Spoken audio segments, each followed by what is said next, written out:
There is some startling new information about the amount of money that was lost to fraud during the COVID pandemic. The numbers are incredible. The Washington Post reporting that ripoff artists siphoned as much as $163 billion using identity theft and other criminal schemes here. Often these criminals were using real American identities to steal unemployment funds. The Post reporting that the government has recovered just a little over $4 billion of that. And to put it in perspective, that is less than 2.5% of the total money lost. Now, when it comes to the never-ending pandemic, the White House has also been caught in a lie. Check this out.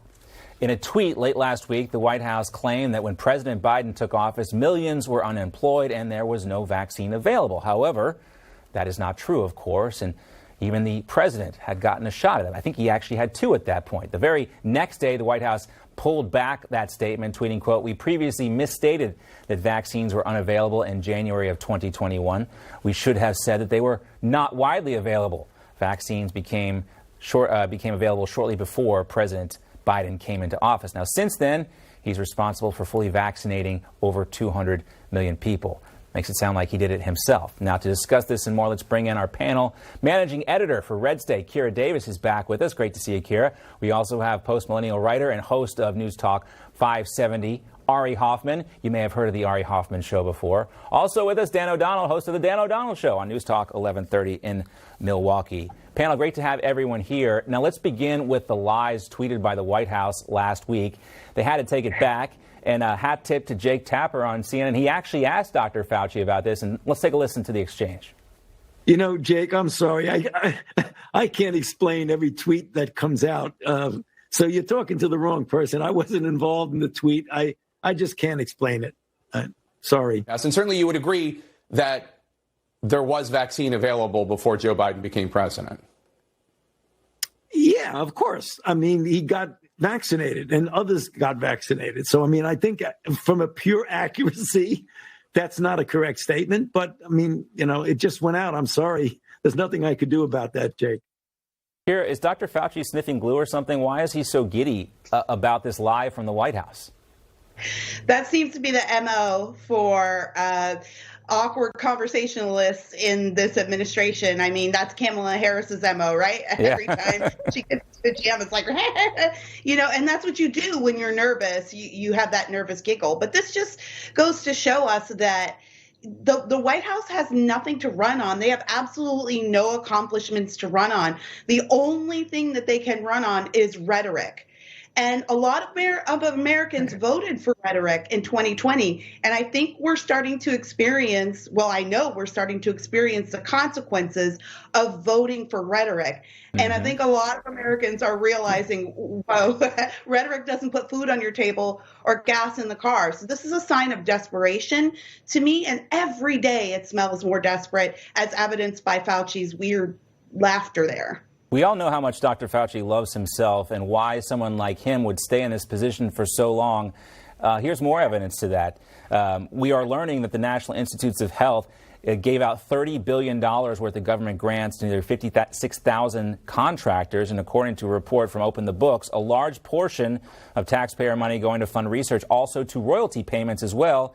And guess who received 23 of those royalty payments, Ari? Dr. Fauci.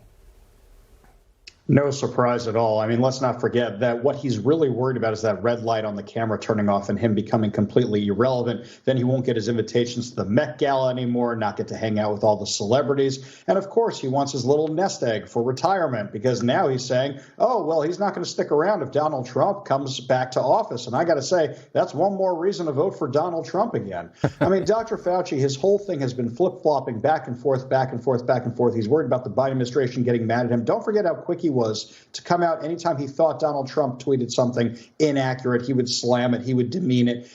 And a lot of those tweets we are now finding out were actually completely accurate about hydroxychloroquine and other treatments. Fauci has never followed the science. And also with regard to the vaccine, Joe Biden and crew spent Trump's entire last year in office demonizing the vaccine, creating vaccine hesitancy. And then the Biden administration comes in, and in rolling out the vaccine, they decide to give it out by race. And they create so much vaccine hesitancy that people weren't getting it. They had to go back to Trump's original plan. So giving Biden administration and Fauci any credit for this whatsoever is just completely inaccurate. You know, it's interesting Fauci's reluctance to go back to work for President Trump, Dan, considering more people have died under President Biden's watch from COVID than President Trump's.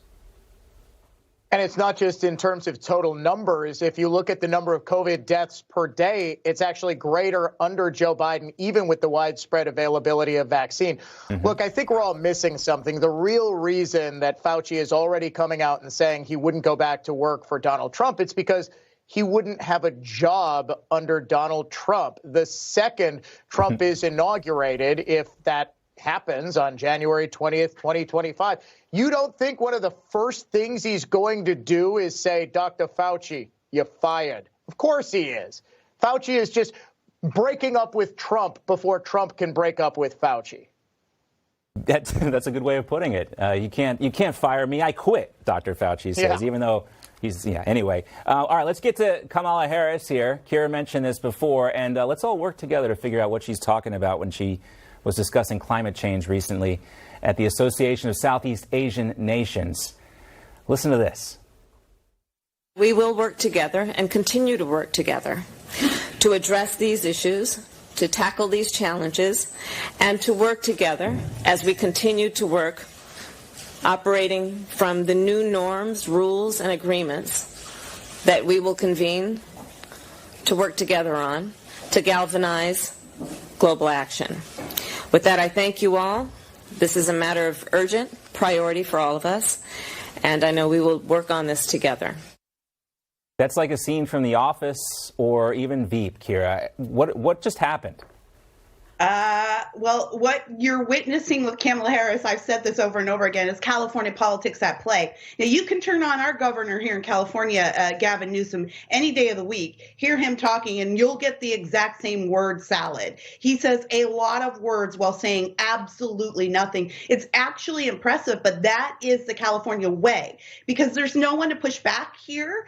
So California politicians, they fail up, and they don't have any real accountability. There's no press to really hold them accountable here. And so you're seeing the results nationally with a California politician in office, in one of the highest offices in the land.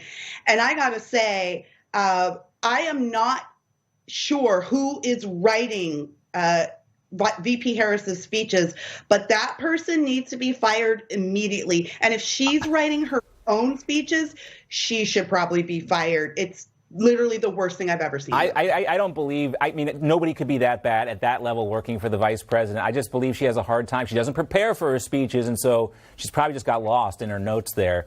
But we'll have to wrap it up, unfortunately. Dan, Ari, we'll get you guys in the next time we have you back for our second panel coming up later at 1 p.m. in that hour. Great to have everyone with us. Kira, Ari, and Dan. Thanks, guys. Still